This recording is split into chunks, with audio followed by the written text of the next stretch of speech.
Space. The final frontier. This is Zenith. Engage! Oh, so delayed.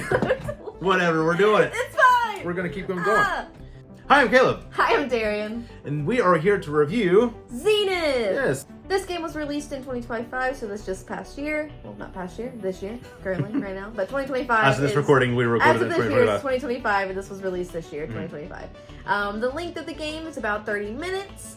The player count is 2 or 4 players. This is a tug-of-war head-to-head style game. The complexity is around... medium to lightweight. Yeah, I'd say more on the light side than medium. Yeah, so we're gonna go jump right into kind of how it plays. A rough overview. Quick little rundown. Like we said, it is a 2 or 4 player game, so you could be 2 against 2 or just 1-on-1. Basically, one's going to be trying to pull the planets your way, the other one's going to be trying to pull it the other way. So during setup, you are to draw a hand of 4 cards. Wow, grab 4 right there, that's perfect. And then you have 1 Zenithium. Then you also grab some currency, and player 2 pulls their Earth Terra towards their side. There are 3 different types of species on the cards that you're going to be doing, so you want to kind of pay attention to that little icon too, because that's what you're going to be using to be able to gain certain benefits on the board. It's humans, robots, and Animods. Animods. Yes. Human, robots, Animods. I love that all the other ones are basic names and then because reasons. Of course. On your turn, you are to take one of 3 actions. The first one is to recruit an agent. So you would play one of these cards to the corresponding colored planet. And then they have 1 action, which is to pull the planet closer to your side. And then there's a slew of other things that they can do. They're all different. Every card is completely different. The second action could be that you develop a technology. So as she said earlier, there are 3 different types of species. So depending on which one that you do play, you would pay the Zenithium costs and use the card associated to one of the 3 tracks that you have. Which at the setup of the game, everyone starts with 1 Zenithium. You gain Zenithium with cards that you play, with actions that you take, and so on. Yes. And so depending on where you are up on the track, you start triggering those descendingly. So if you're here, you can go down the list. You just trigger the bonuses as they go. The higher you go, you get to do more actions. It's more powerful as you go. Yeah. And the variability is there. There's things that the setup is always different. The third action is you can become the leader. This one is the most simple action, is that you play or you discard one of the cards, again with the associated species or race. So either the humans, the robots, or the Animods. And then you would grab the token from this spot, unless another player already has it, you would grab it, and then this is now your hand size when you draw back up. And then there's also associated actions on there as well. Either gain Zenithium, you gain credits, or you get to add cards or other agents to other planets. Then you are to draw up to 4, 5, or 6 cards, depending on if anybody has the leader token. The goal of the game is to get 3 of the same planets on this track over here, 4 different ones, or 5 total. And then whenever you do, you win, and that is the game. The biggest thing with this game is going to be the different effects. They do have a player guide for you that literally sits on the table with you, so that way it is very easy to go back and forth and learning what each little effect on the card there are a lot means. of iconography things. So all right, so that is it. So now we are going to go into our thoughts. First impression was definitely the art. The box captured me. Sure. Yeah, no, I really enjoy. So we did watch Tom Vassel's review or the Dice Tower, and one of the things that they said is that the art is actually it's not like a dark sci-fi dystopian world. It's kind of bright and different, and I do enjoy that. I think that's really, it's kind of cutesy. It's almost Steven Universe like. It does give me Steven Universe vibes. Yeah, a little bit. It does.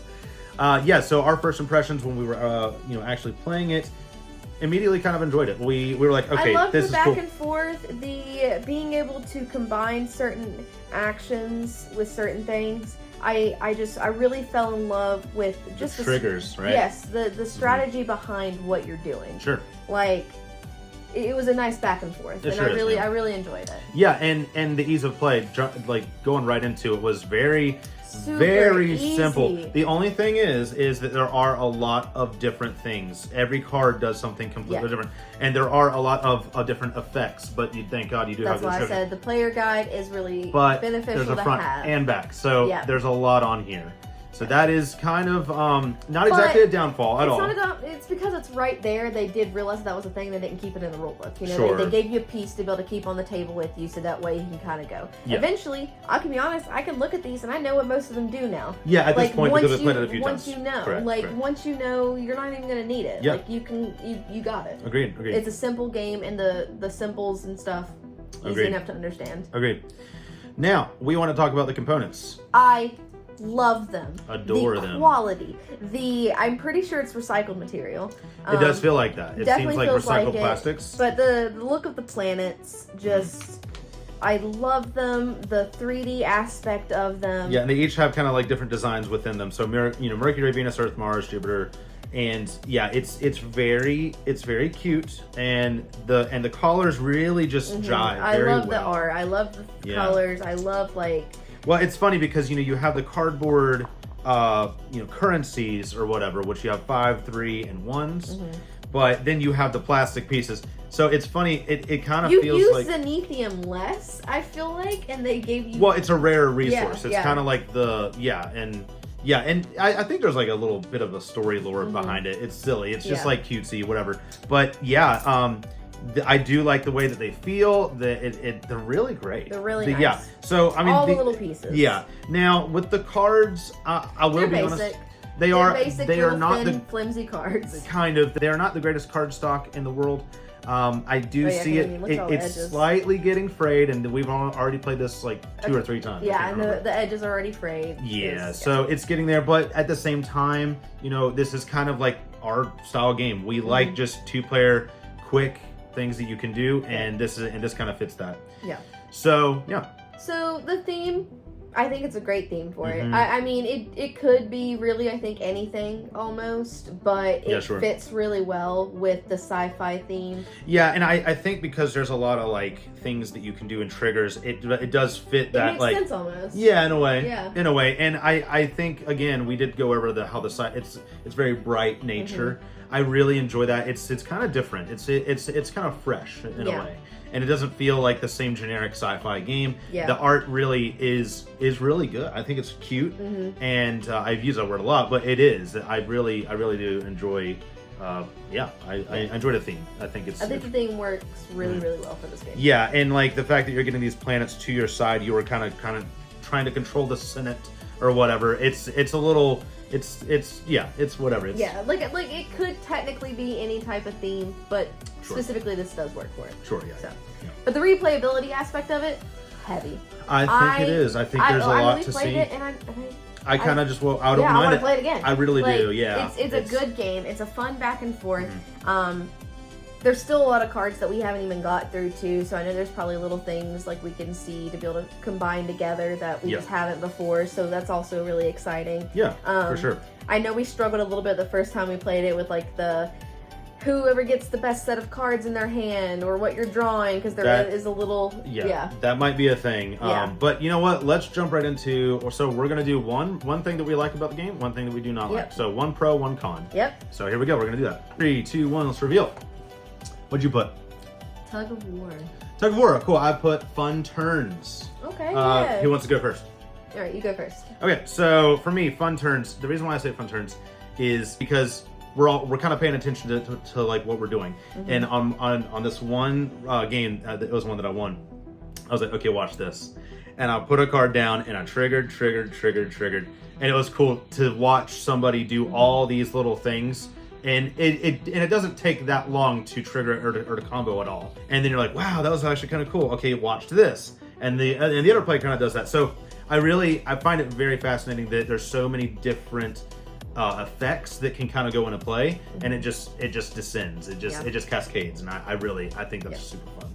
So yeah, that's why I really enjoy that. Yeah. I said tug of war. I really like the tug of war aspect in this game. I think it's done really, really well. I mean, we played a couple other tug of war games, and I love it anyways. Yeah, we really enjoy Caper Europe. Caper Europe. That is a good game. Really good back and forth, but the way this one goes with the turns, and kind of, I guess it's a little bit similar to the fun turns too with the tug of war, which is why I like it so much, is being able to pull it towards you and just seeing how many times you can pull it. Yeah, exactly. Especially if one is like way up here, and you're like, okay, this one does this, and then I did this thing, and it does that. And especially because you're only doing one thing, you can't do a whole bunch of stuff. But the things that you do, it's pretty powerful depending on the cost of the card. And it's just fun to be able to see how much you can actually pull. To be able to do as much as you can on a single turn, because like it feels like there's not much that you can do almost.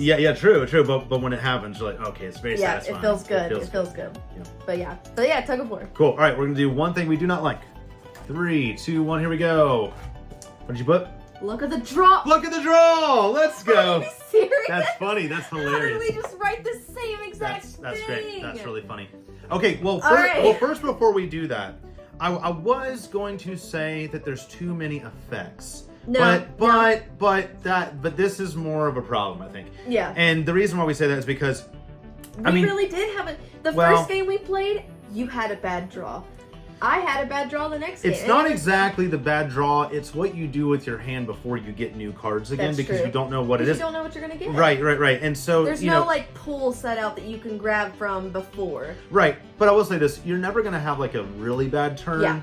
But you're always going to figure out something. But you are going to have turns that are not as cool as others, and you're like, that's. You don't feel as accomplished. Exactly, and I think that almost takes away, because then you're like, well, the strategy relies in my forehand or in my 4 cards that I have made, and then you can't do anything about it. And especially if like you do a good first turn, and then you're like, okay, if I can make it through until drawing another card, and then hope that the next person doesn't do something crazy, which always ends up doing something crazy. Taking back the leader token after you just claimed it, getting more cards, having like it's really hard. Yeah. The strategy's really there, and it's really good, though. Yeah, But that's the only downfall, is that you really do got to rely heavily on hopefully getting a good draw. True.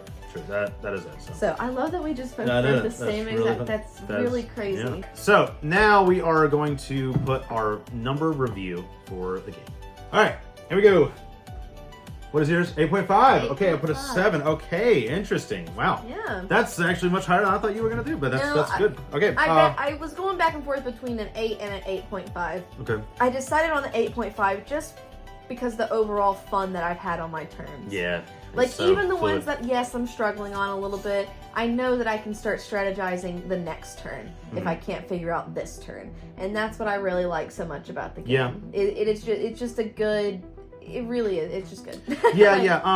So I agree. I think for me, for the reason why I put 7, it's not exactly a knock or anything. There's nothing really bad about it. I just think, if we're comparing this to any other game ever, or whatever, I mean, this is always one that I don't care to come back, or I don't ever mind to come back to. I will say, there's other tug of war games that I might want to do more, probably like, 7 Wonders Duel, maybe Caper Europe. If you put all 3 of those kind of in a, choose which one you want, I don't know, maybe sometimes I might lean towards this. So I think it's really great. I think there's not really a lot that you can knock on. Except I am excited though to actually try it with the 4-player aspect. Yeah, I like to see how different it might be. Yeah, I would like to really see that, because I feel like there's going to be a little bit less stress on yourself trying to figure out the turn, because you're going to have another person who might be able to help. Right. No, I agree. So. But no, I really love the game. I think it's a good game. I think the art's amazing. I think the overall just aspect of the back and forth is really good. Yeah, so. It really is. So thank you so much to Luma Imports, who gave us the game to review. Playpunk is the publisher, but I guess I don't know if they're associated with each other, whatever. Anyhow, we do appreciate you guys so much for letting us take a copy home from Gen Con to review this and review what we did, and we do enjoy it. Cool. Don't forget to hit that like button, hit the share, and don't forget to subscribe. And we hope to see you guys in the next video. Sounds good. Yes, thank you so much. Bye. Bye.